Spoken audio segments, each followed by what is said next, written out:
CBT 모의고사 1회 문제. 우리 첫 번째 과목은 지적 측량에 대한 부분입니다. 지적 측량 문제 같이 학습하겠습니다.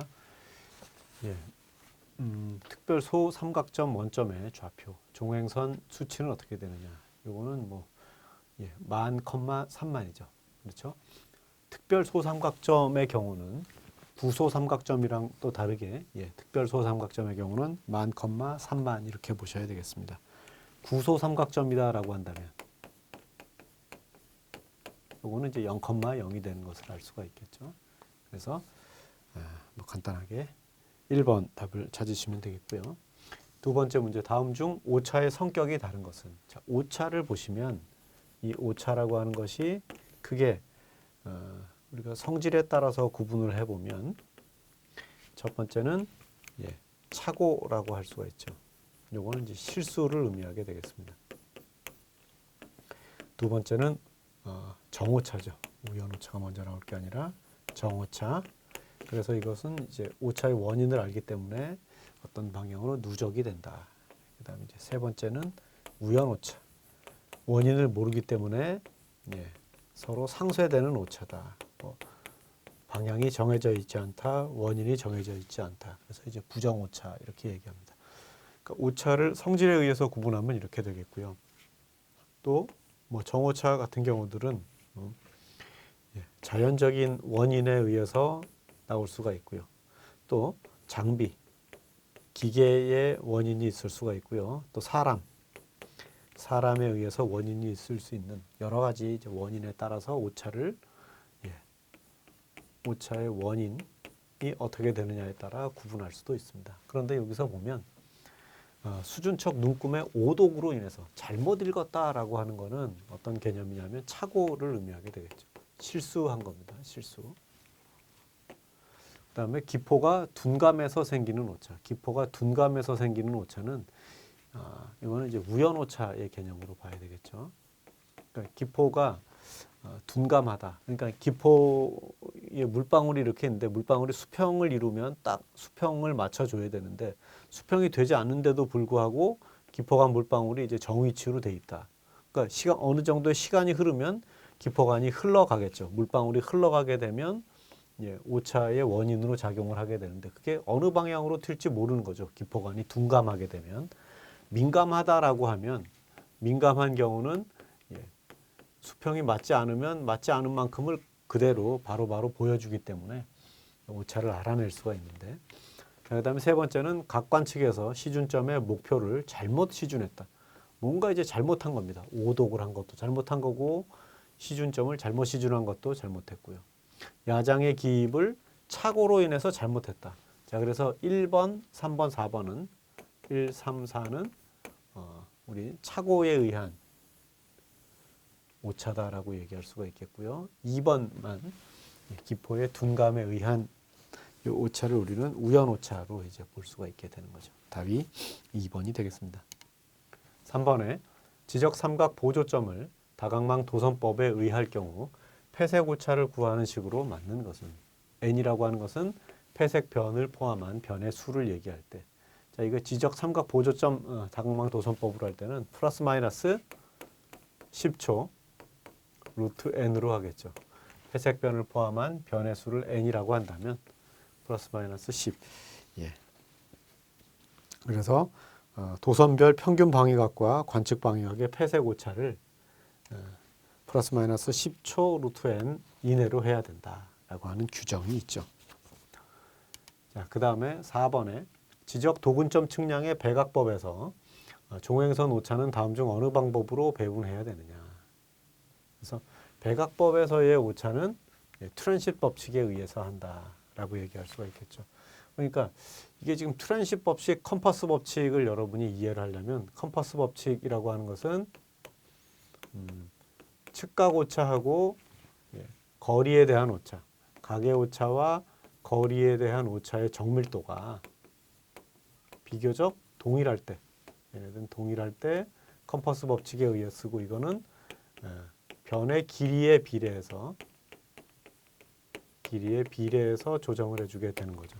근데 트랜sit 법칙은 뭐냐면 트랜시시라고 하는 장비가 애초부터 각 관측을 하는 장비가 되니까 각의 관측의 정밀도가 거리의 정밀도보다 우수할 때 사용하는 방법이 됩니다. 그렇죠? 그래서 지금 보면 백악법 종횡선 오차는 트랜시 법칙에 의해서 하는 거고요. 그리고 이제 컴파스 법칙은 이제 방위각법으로 할 때, 백악법이 아니라 방위각법으로 할 때, 그리고 이제 헤론의 공식이라고 하는 것은 삼각형이나 뭐 다각형의 면적을 구할 때, 삼각형의 면적을 산정을 할 때 쓰는 방법이고요. 그다음에 오사오입이라고 하는 것도 반올림을 할 때 5의 경우 앞자리 수가 짝수냐 0이냐에 따라서 반올림이 안 되는 거죠. 홀수의 경우는 반올림을 해주면 되겠고요. 그래서 4,4,5입이 아니라 5라고 하는 숫자가 있는데도 그 앞에 수가 뭐냐, 홀수냐 짝수냐에 따라서 반올림이 되고 안 되고 하는 것이 이제 5,4,5입에 대한 내용이 되겠습니다. 자, 5번 지적 삼각점 표지의 점간 평균 거리는 어떻게 되느냐. 지적 삼각점이라고 한다면 2km에서부터 5km, 2km 이상, 5km 이하로 하겠죠. 그 지적 삼각 보조점의 경우는요. 보조점의 경우는 1km 이상, 3km 이하 이렇게 이제 얘기할 수가 있습니다. 그 다음에 도근점의 경우는 50m에서 300. 그렇죠? 자, 그런데 거기에 이제 다각망 도선법으로 할 때, 다각망 도선법, 뭐 지적 삼각점은 다각망 도선법이라는 게 없죠. 지적 삼각 보조점 측량 같은 경우는 0.5에서 1km, 도근점의 경우는 500m 이하 이렇게 이제 쓸 수가 있습니다. 이런 규정까지 여러분이 전체적으로 잘 기억을 해두시면 좋겠죠. 6번에 면적 측정 방법으로 틀린 것은, 그래서 경위의 측량 방법으로 세부 측량을 한 지역의 필지별 면적 측정은 경계점 좌표에 의한다. 그렇죠? 경계점 좌표에 의해서 면적 산정을 하게 되겠고요. 두 번째, 좌표 면적 계산법에 의한 산출 면적은 1000분의 1, 즉 0.001 제곱미터까지 계산하여서, 그렇죠? 100분의 1 제곱미터 단위로 정한다. 정하기는 100분의 1이 아니라 10분의 1이죠. 10분의 1, 즉 0.1 제곱미터 단위로 정한다. 그래서 틀린 것은 2번이 답이 되겠습니다. 전자면적 측정기에 의한 면적 측정은 2회 측정하여 그 교차가 허용 면적 이하일 때는 그 평균치를 측정 면적으로 한다. 그렇고 전자면적 측정기에 의한 산출 면적은 1000분의 1 제곱미터까지 계산해서 10분의 1 제곱미터 단위로 정한다. 이것도 옳은 내용으로 볼 수가 있습니다. 7번에 지적 삼각점 측량의 수평각 관측에서 기지각과의 차가 30.8초예요. 30초를 초과했습니다. 그랬을 때 가장 알맞은 처리 방법은 지적 삼각점 측량에서 기지각과의 차는 40초 이내면 되겠죠. 40초 이내면 공차로 해서 공차이므로 계산 처리한다. 공차 이내다. 공차 안쪽이기 때문에 내이므로 안쪽이므로 계산하여 처리한다. 그렇죠? 공차 범위를 벗어난 게 아닙니다. 재측량 아니고 기지점 확인, 뭐 다른 기지점 측량 아니죠. 그래서 우리 지적 삼각점 측량일 경우 이제 4가지가 있습니다. 그러니까 앞에 3가지는 이제 30초를 범위로 하고 우리 지금처럼 기지각과의 차는 40초 이내로 하게 되겠죠. 일측회에 대한 한방향각이랑 한방향각 일측회 회색이나 그리고 또 기지각의 합과 180도와의 차가 30초 이내일 때 이게 기준이 되고 기지각과의 차는 40초 이내로 삼게 되겠죠. 그렇죠? 그렇기 때문에 공차 내의 값이 된다. 30.8초는 30.8초라고 하는 값은 40보다 작다라는 얘기죠. 그 이내에 들어왔다라고 얘기할 수가 있겠습니다. 8번에 경위의 측량 방법에 따른 세부 측량의 방법 기준으로만 나열된 것은, 그래서 경위의 측량으로 세부 측량, 뭐 평판으로 할 수도 있고 경위의로 할 수도 있는데 경위의 측량 방법의 세부 측량은 도선법과 방사법에 의해서 하게 되죠. 뭐 우리 또 다른 기준은 뭐냐면 경계점 표지의 설치는 미리 각 경계에 표지를 설치해야 된다. 미리 설치해야 된다라는 게 있고요. 도선법과 방사법에 따른다. 또 관측 장비 경위의라고 하는 것은 20초독 이상의 20초독보다 더 정밀한 기계를 사용해야 된다라는 거고, 그 다음에 1대회 방향 관측이나 200악의 교각법 1대회 이거나 그 다음에 200악 그 다음에 이제 연직각 같은 경우는 연직각의 관측에서는 정반으로 1회 관측에서 정반으로 1회 관측을 하게 되면 정방향의 연직각이 있고 반대 방향의 연직각이 있으니까 그것을 이제 평균하게 되겠죠. 그래서 5분 이내라고 한다면 평균 값을 쓴다라는 게 또 기준이 되겠습니다. 5분 이내라면 평균 값을 쓰게 된다. 정반에 대한 평균 값을 연직각으로 한다. 본 8번 문제는 경위의 측량의 세부 측량 방법은 도선법과 방사법으로 한다.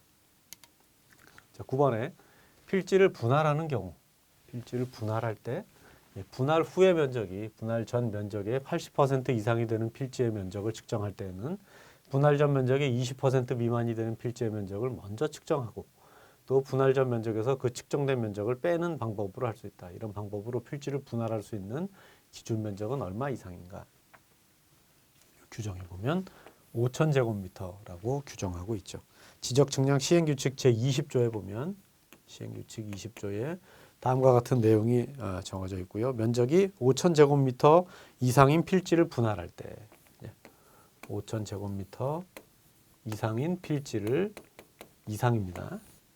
분할할 때 다음과 같은 내용을 적용을 하게 된다. 자, 10번에 최소 제곱법에 의한 확률 법칙에 의해 처리할 수 있는 오차는 뭐냐? 우리 앞선 문제에서 오차를 여러 가지로 정리를 했죠. 첫 번째는 우연 오차가 아니라 착오, 실수를 얘기했죠. 저도 얘기하다가 실수도 하긴 하죠. 그래서 실수 혹은 정오차, 우연오차 이렇게 이제 구분하죠. 우연오차는 부정오차라고도 했습니다. 그래서 착오나 실수는 그 관측값을 버리면 됩니다. 관측값에서 관측값의 범주에서 제거를 해주면 되는 거죠. 정오차는 오차의 원인을 알기 때문에 그 오차의 원인을 제거해주면 관측값은, 그러니까 요거는 데이터를 제거한다는 얘기입니다. 착오나 실수는 그 관측 데이터를 관측 범주에서 떼낸다라는 얘기고, 정오차에서 원인을 제거한다라는 얘기는 줄자가 뭐 길어서 늘어난 줄자를 가지고 관측하면 그 늘어난 만큼을 제거한다라는 거죠. 그렇죠? 늘어난 만큼의 원인을 제거하게 되면 그런데 우연오차는 우연히 발생한 거기 때문에 이 정오차는 항상 그 방향으로 누적이 된다라고 얘기할 수 있으나, 우연오차는 그런 식으로 누적되는 게 아니라 서로 상쇄돼서 없어진다라고 얘기할 수가 있죠. 그렇기 때문에 관측값과 그때의 평균값의 차이의 제곱, 이걸 잔차라고 하고, 잔차의 제곱의 총합이 최소가 되도록 하자. 자, 잔차의 제곱의 총합이 최소가 되도록 하자라고 하는 게 최소제곱법입니다.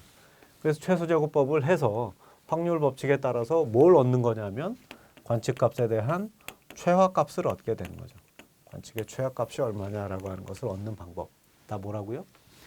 부정오차 혹은 우연오차, 상차라고 얘기할 수가 있겠습니다. 11번 경계점 좌표등록부 시행지역. 경계점 좌표등록부 시행지역이냐 아니냐에 따라 값이 달라질 수가 있는 거죠. 지적 도근점 측량 성과. 자, 지적 도근점이 아니면 지적 삼각점이 있을 수가 있고요. 지적 삼각 보조점이 있겠죠. 그다음에 도근점이 있고 그 밖에 뭐 세부 측량, 경계점 같은 것들이 있겠죠. 그렇죠? 자, 그래서 삼각점의 경우는 검사 성과의 연결 교차가 0.2m로 될 수가 있고요. 삼각 보조는 0.25라고 할 수가 있고요. 지금에서처럼 지적 도근점, 경계점 좌표 등록부 시행 지역의 경우는 0.15가 되는 거죠. 그래서 0.15라고 얘기할 수가 있고 그 밖의 지역의 경우는 0.15가 아니라 0.25를 쓰겠죠. 그 밖의 지역. 그 다음에 세부 측량의 경우는 0.1을 쓸 수가 있습니다. 그렇죠? 경계점 좌표 등록부 시행 지역일 경우는 0.1. 그 밖의 지역은 10분의 3 m 밀리미터 이렇게 쓰겠죠. m이라고 하는 거는 축척의 분모값을 쓰게 되겠습니다. 그래서 전체적으로 여러분이 요 기준, 연결 교차의 기준 같은 경우들은 시험에 굉장히 많이 나오는 그런 패턴이 되기 때문에 반드시 좀 기억을 해 두실 필요가 있겠습니다. 12번에 수평각 관측 시 윤곽도를 달리해서 망원경을 정반 관측해야 하는 가장 적합한 이유는 뭐냐? 정반 관측하는 거는 이제 오차를 없애주기 위한 거죠. 근데 이제 관측의 편이라고 하는 거는 참값과 최하값과의 차를 얘기하는 거죠. 참값과 최하값과의 차를 얘기한다. 참값을 모르기 때문에 편의를 구하는 것은 애시당초 알 수 없는 일이고요. 과대오차 재건, 과대오차라고 하는 것은 아까 얘기했던 실수, 착오죠. 이거는 굳이 뭐 윤곽도를 달리하고 망원경 정반 관측을 안 하더라도 알 수가 있죠. 얘도 아닙니다. 관측값 계산을 용이하게 이게 사실 불편하죠. 1대회, 2대회 방향 관측을 하게 되면 계산이 용이한 게 아니라 굉장히 복잡하고 불편해지게 됩니다. 그러면 1, 2, 4번이 다 아니라면 3번이 답이 되는 거죠.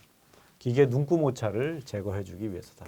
아무튼 오차를 소거하기 위해서 불편하지만 이런 방법을 써서 오차를 소거해 준다.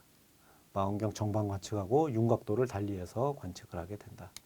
자, 13번 고저차가 1.9로 관측거리가 248.484다. 그러니까 이제 경사거리를 관측했다는 거예요. 경사거리를 관측했을 때 우리가 알고 싶은 거리는 수평거리가 되겠죠. 높이차가 발생을 합니다. 그러니까 고저차가 1.9m고요. 경사거리가 248.484였다. 그러면 경사 보정량이란 뭐냐면 L에서 D를 뺀 값이 보정량이 되겠죠. 경사거리를 관측했는데 얼마를 보정을 해야 수평거리가 나오겠느냐. L에서 C를 빼면 D가 된다. 이렇게 얘기할 수가 있죠. 왜냐? L과 D는 뭐가 커요? L이 크기 때문에 L에서 D를 빼주면 그것이 보정량이 된다. 근데 이렇게 해서 이제 구하면 직각삼각형일 때 루트 L의 제곱 마이너스 H의 제곱으로 해서 요 차이값이 C가 된다. 요 차이값이 D가 되는 거죠. 참. D는 이렇게 되고 그러면 거기에서 L도 알고 D도 하니까 C를 구할 수도 있고 우리가 보정량 2L분의 H의 제곱이다 라고 했을 때 이만큼을 뺀다는 거죠. 우리가. 그렇죠? 그러면 2배의 L이 248.484였고 H는 1.9였다. 이렇게 해서 계산을 하거나 D 값을 구해서 D 값에서 L에서 D를 빼서 구하거나 이 둘의 C 값은 서로 같아야 되겠죠. 자, 어떻게 계산을 하셔도 7mm가 나오게 됩니다. 이렇게 계산하면 0.007 마이너스 미터. 그러니까 마이너스 7mm가 답이 되겠습니다. 14번에 오차의 성질에 대한 설명 중 옳지 않은 것은 이번에 오차를 이제 많이 다뤘어요. 값이 큰 오차일수록 발생 확률도 높다. 값이 큰 오차는 발생 확률이 낮죠. 발생 확률이 높을 수가 없겠죠. 그러니까 정규 분포 곡선을 딱 그려놓고 보면 평균을 기준으로 해서 관측값의 오차가 큰 값은 확률이 그만큼 낮습니다. 이게 이제 확률이 되는 거죠. 우연 오차는 확률 법칙에 따라 그래서 최소제곱법으로 소거한다. 앞선 문제에서 풀었고요. 숙련된 지적 측량 기술자도 착오는 일으킬 수 있다. 그렇습니다. 우리 사람이라고 하는 것이 이제 그러지 않아야 좋겠지만 이제 실수를 할 수가 있는 거고요. 정오차는 측정 횟수를 거듭할수록 누적이 된다. 그래서 정오차를 우리는 누적오차라고 얘기한다. 이렇게 말씀을 드렸습니다. 자, 15번 지적 삼각점의 선점 시 고려사항으로 틀린 것은. 그래서 측량 지역에 대해 등밀도로 배점을 하는 게 좋겠죠.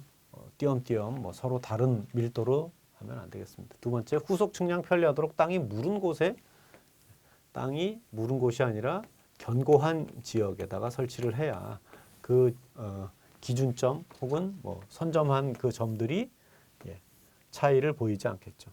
그러니까 관측할 때마다 달라진단 말이에요. 견고하지 않아서 무른 땅이면 관측 시기가 달라지고 방법이 달라지게 되면 값들도 달라진다. 그런 값을 기준점으로 삼을 수가 없겠죠. 그래서 틀린 것은 2번이 되겠고요.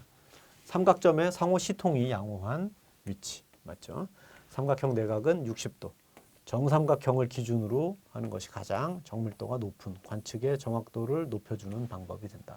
그래서 60도에 가깝게 만들어주는 것이 좋다. 16번에 30m 스틸 테이프를 이용해서 두 점의 거리를 측정했을 때 1.5km였다.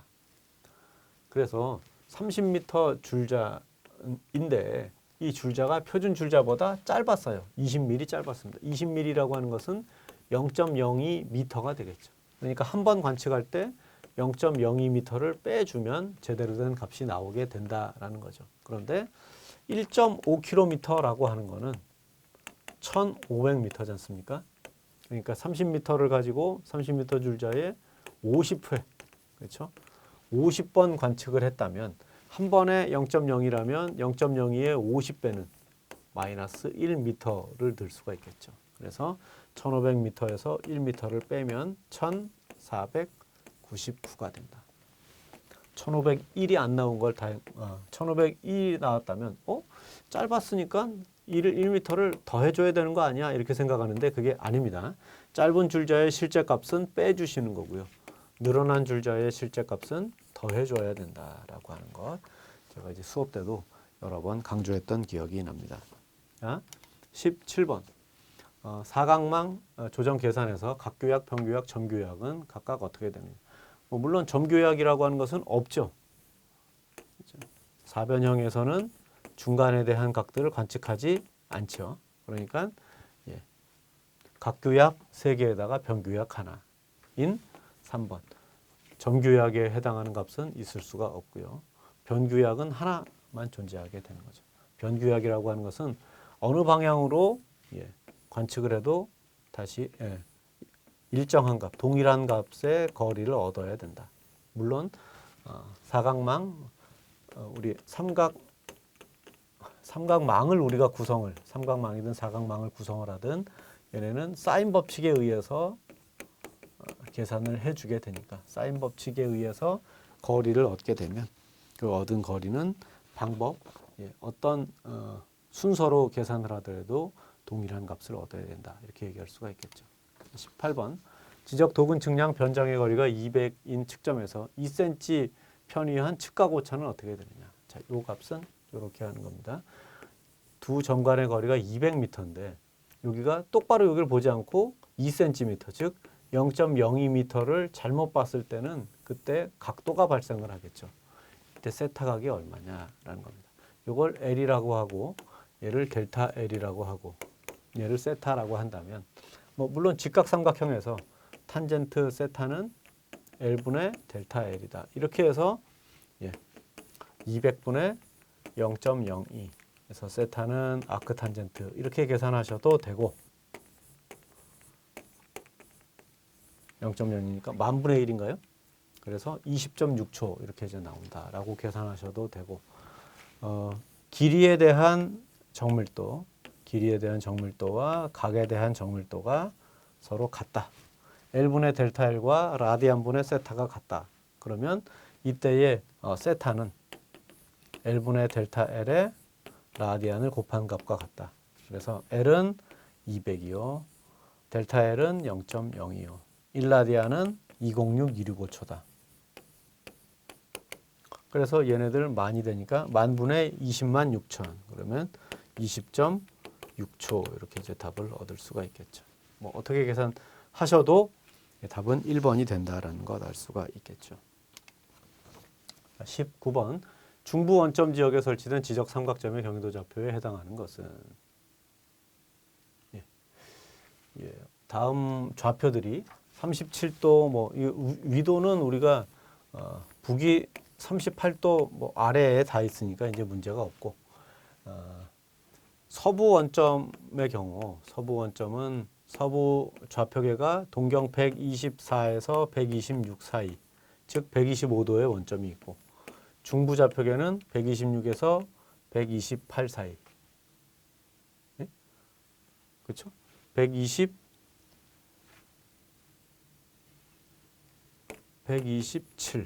그렇죠? 그다음에 동부 좌표계는 128에서 130. 그다음에 동해 좌표계는 130에서 132. 예. 그러면 중부 원점에서 중부 원점 지역에 설치된 지적 삼각점은 126과 요 사이에 뭔가가 들어가야 되는데 아무것도 없네. 이게 지금 숫자가 뭐 잘못 써 있거나. 예. 그렇죠?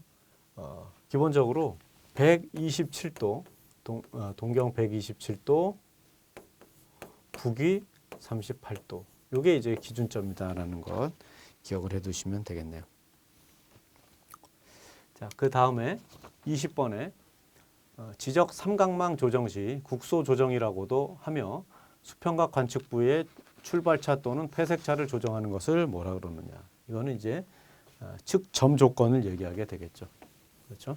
그래서 측점 조건, 관측 시의 출발차, 폐색차 조정은 국소 규약, 측점 조건이고 삼각형 내각 관측치 180도와의 조정은 삼각 규약. 그다음에 관측지와 내각과의 차의 교정은 망규약. 하나의 기지변과 평균 값으로 다른 기지변까지의 계산된 거리와의 차이는 변규약. 이렇게 정리를 해주시면 되겠습니다. 그래서 국소규약은 이제 측점 조건으로 여러분이 보시면 되겠습니다. 이렇게 해서 20문제 지적 측량에 대한 문제 학습하셨습니다. 수고 많으셨습니다.